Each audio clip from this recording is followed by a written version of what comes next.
जय श्री कृष्ण साथियों, हिंदी सुमन चैनल पर आपका स्वागत है। मेरा नाम है सुषमा। आशा करती हूँ आप लोग पढ़ाई कर रहे होंगे। पीजीटी टीजीटी के परीक्षाएं जो हैं जल्दी होने वाली हैं उत्तर प्रदेश की। तो हम लोग पिछले 10 वर्षों के प्रश्न पत्र हल कर रहे हैं और यह जो पुस्तक है वह शिल्पी का है, प्रवक्ता चयन परीक्षा हिंदी पीजीटी का है।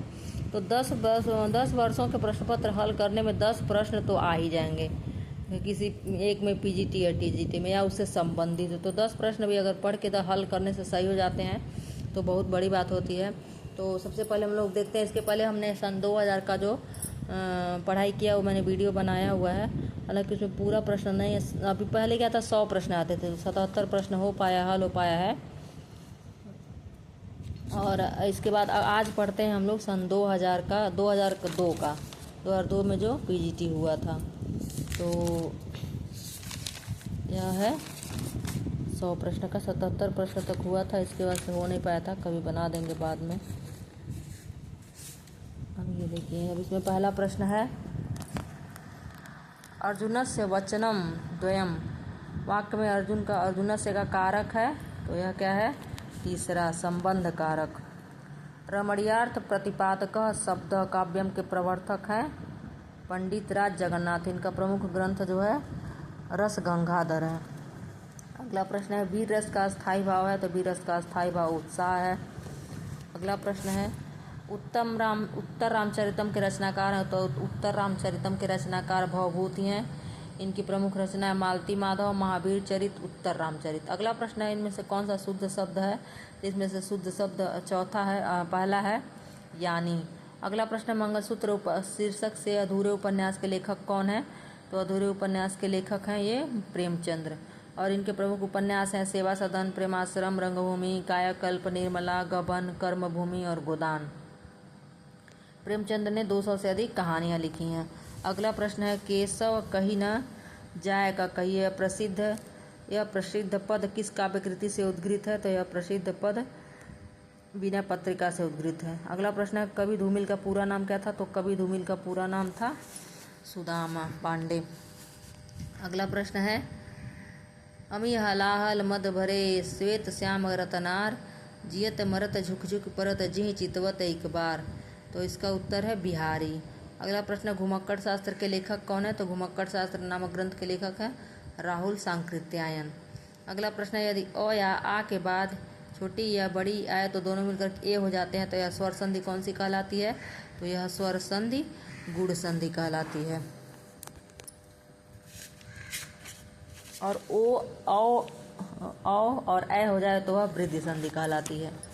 अगला प्रश्न है जिस समास के पूर्व एवं उत्तर दोनों ही पद समान रूप से प्रधान उसे कहते हैं द्वंद्व समास। अगला है सदगति में समास होगा, तो सदगति में समास होगा तत्पुरुष समास। अगला प्रश्न श्लेष अलंकार होता है, तो श्लेष अलंकार शब्दालंकार का भेद है। अलंकार 2 प्रकार के होते हैं, अर्थालंकार, शब्दालंकार और एक और है उभयालंकार। कोई मानता है, कोई नहीं मानता है। तो क्या है ये? श्लेष अलंकार शब्दालंकार के भेद हैं। अगला प्रश्न जब उपमेय में उपमान की संभावना प्रकट की जाए तब वह होता है उत्प्रेक्षा अलंकार।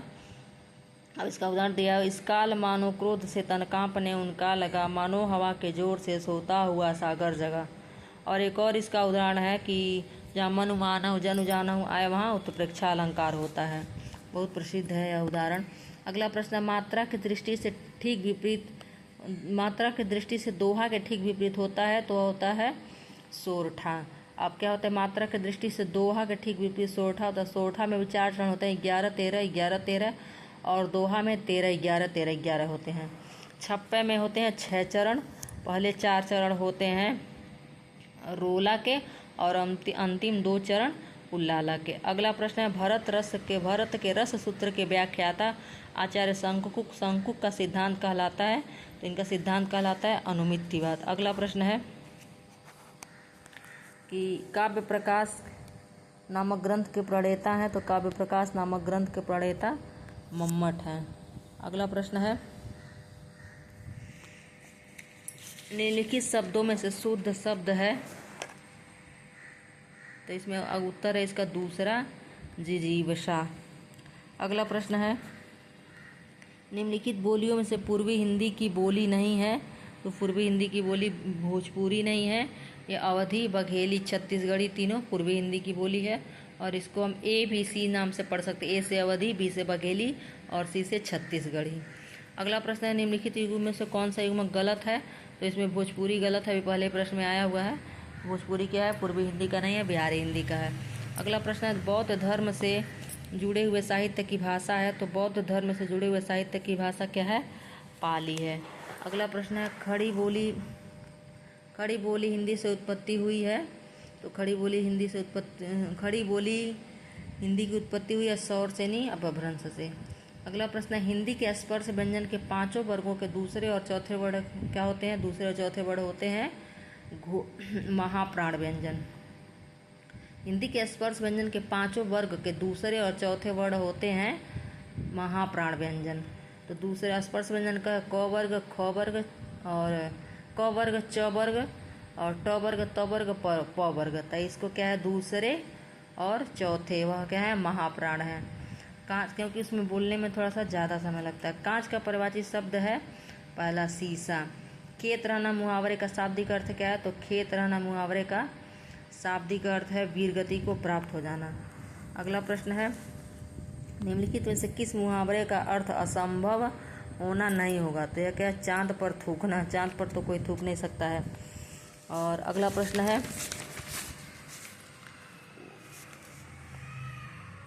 उद्भव की दृष्टि से अमीर शब्द है।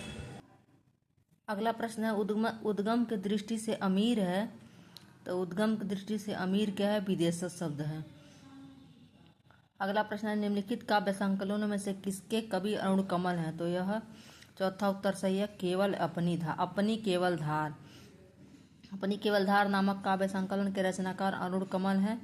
इनकी अन्य प्रमुख कृतियां हैं नए इलाके में ग्रहण, 3 सबूत आदि। चाँद का मुंह टेढ़ा के लेखक मुक्तिबोध है, मगध श्रीकांत वर्मा की है। और इनकी अन्य कृतियां हैं दिनारंभ, भटका मेघ, मायादर्पण पर, जलसाधर आदि।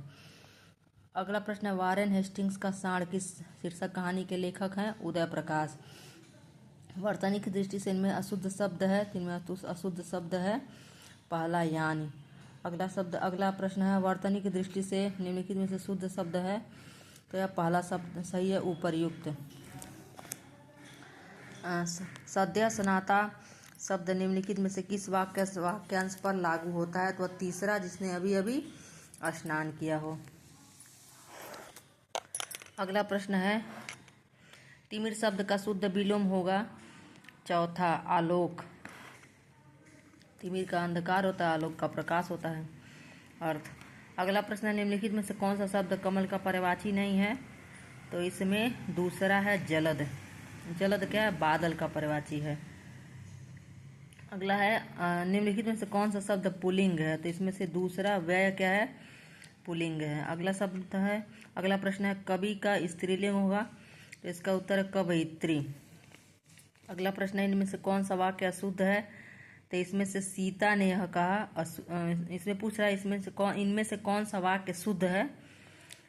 तो इसमें से शुद्ध क्या है? सीता ने यह कहा, सीता ने यह कही, सीता यह कही, सीता यह कहे, सब तीनों क्या है? गलत है। अगला प्रश्न है, इनमें से किस ग्रंथ के लेखक रामविलास शर्मा हैं? तो हिंदी साहित्य की भूमिका के तो आचार्य हरिहर प्रसाद द्विवेदी हैं। निराला, आत्महंता, आस्था, मध्यकालीन बोध का स्वरूप, भारत में अंग्रेजी राज और मार्क्सवाद। तो इसमें से चौथा जो है, भारत में अंग्रेजी राज और मार्क्सवाद के लेखक क्या हैं?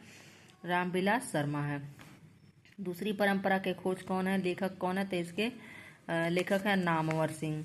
अगला प्रश्न है, इनमें से कौन ललित निबंधकार नहीं है? तो इसमें से रामचंद्र शुक्ल क्या है? ललित निबंधकार नहीं है। तीनों लोग हरिहर प्रसाद द्विवेदी, कुबेर नाथ राय, विद्यानिवास मिश्र, यह ललित निबंधकार हैं और ये निबंध त्रयी भी कहे जाते हैं। 3 लोग हैं। अगला प्रश्न है, बसंत आ गया पर कोई उत्कंठा नहीं शीर्षक के लेखक हैं? तो शीर्षक के लेखक हैं विद्यानिवास मिश्र। अगला प्रश्न है, हंस पत्रिका के संस्थापक का क्या नाम है? तो हंस पत्रिका के संस्थापक का नाम है प्रेमचंद। अगला प्रश्न, तार सप्त का प्रकाशन वर्ष है? तो तार सप्तक का प्रकाशन वर्ष 1943 है। अगला प्रश्न है, हरी घास पर क्षणभर के काव्य संकलन के रचयिता हैं? तो इस काव्य संकलन के रचयिता अज्ञेय हैं। अगला प्रश्न है, आवारा मसीहा के लेखक हैं। आवारा मसीहा के लेखक हैं विष्णु प्रभाकर। और अगला प्रश्न है, निम्नलिखित में से किस लंबी कविता के रचयिता मुक्तिबोध हैं? तो ये अंधेरे में के हैं। साध्य बीड़ा तो अज्ञेय का है। अगला प्रश्न है, जयशंकर प्रसाद के अधूरे उपन्यास का क्या नाम है? तो अधूरे उपन्यास का नाम है इरावती। तीसरा उत्तर सही है। वामन दास इनमें से किस उपन्यास का पात्र है? तो वामन दास मैला आंचल का पात्र है। तीसरी कसम फिल्म किस लेखक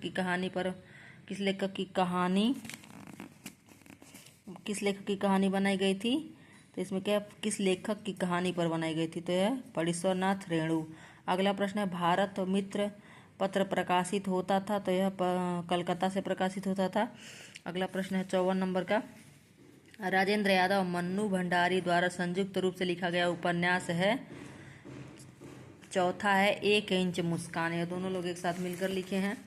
अगला प्रश्न है, क्या भूलूं क्या याद करूं किसकी आत्मकथा है? तो यह आत्मकथा है हरिवंश राय बच्चन की। अगला प्रश्न है, रामधारी सिंह दिनकर को किस कृति पर ज्ञानपीठ पुरस्कार प्राप्त हुआ था? तो यह उर्वशी पर प्राप्त हुआ था। अगला प्रश्न है, अरविंद दर्शन से प्रभावित हिंदी के कवि हैं? तो यह कवि क्या है? पंत हैं। तीसरे उत्तर सही हैं। इसमें से अगला प्रश्न है, निम्नलिखित इनमें से कौन सा उपन्यास राही मासूम रजा द्वारा लिखित है?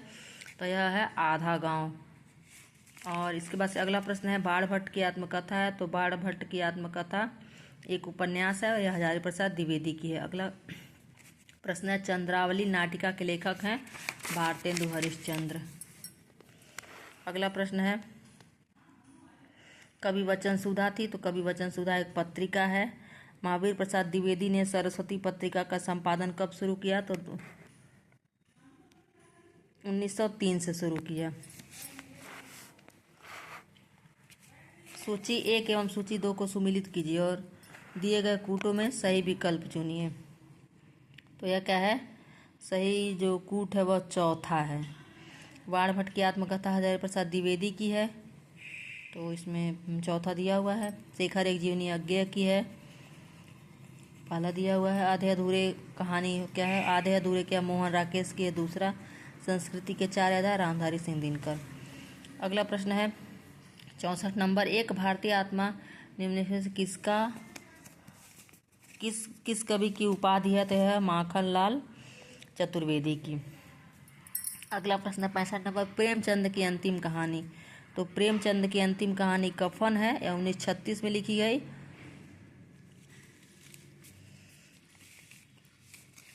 ईदगाह बड़े घर की बेटी भी 1936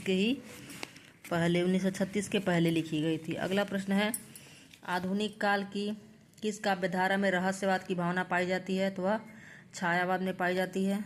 ज्ञानपीठ पुरस्कार से सम्मानित नहीं किए गए कवि हैं? तो इसमें हैं जयशंकर प्रसाद, और बाकी तीनों लोगों को मिला हुआ है। रामचरितमानस नामक महाकाव्य की रचना शैली है?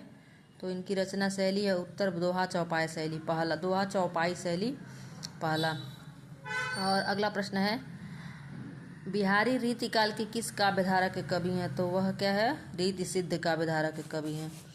भूषण 2 राजाओं के दरबारी कवि थे। इनमें से पहले थे शिवाजी, दूसरे कौन थे?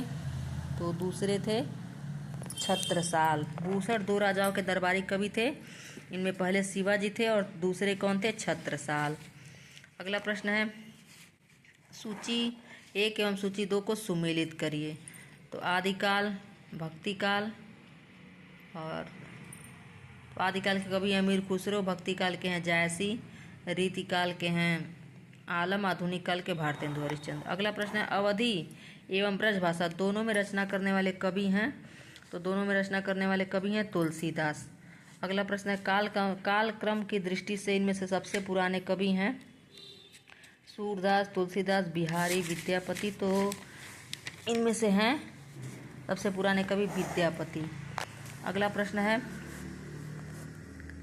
कि इनमें से किस कवि की प्रेमिका का नाम सुजान था? तो यह सब लोग जानते होंगे, घनानंद की। अगला प्रश्न है, इन मुसलमान हरिजनन पे कोटिन हिंदू वार ये, यह लिखने वाले कौन है? वह हैं भारतेंदु हरिश्चंद्र। अगला प्रश्न है द्विवेदी युग नामकरण किसके नाम के आधार पर किया गया है? तो यह महावीर प्रसाद द्विवेदी के नाम के आधार पर किया गया है। अगला प्रश्न है हिंदी साहित्य का इतिहास लिखने वाले प्रथम लेखक का नाम है? तो हिंदी साहित्य का प्रथम इतिहास लिखने वाले लेखक का नाम है शिव सिंह सेंगर। अगला प्रश्न है इस्तेवार द ला लिटरेत्यूर एंदेवी हिंदुस्तानी नामक हिंदी साहित्य के इतिहास ग्रंथ के लेखक का नाम है? पहला गारसा द तासी। अगला प्रश्न है आचार्य रामचंद्र शुक्ल के अनुसार हिंदी साहित्य में आदिकाल की समय सीमा है?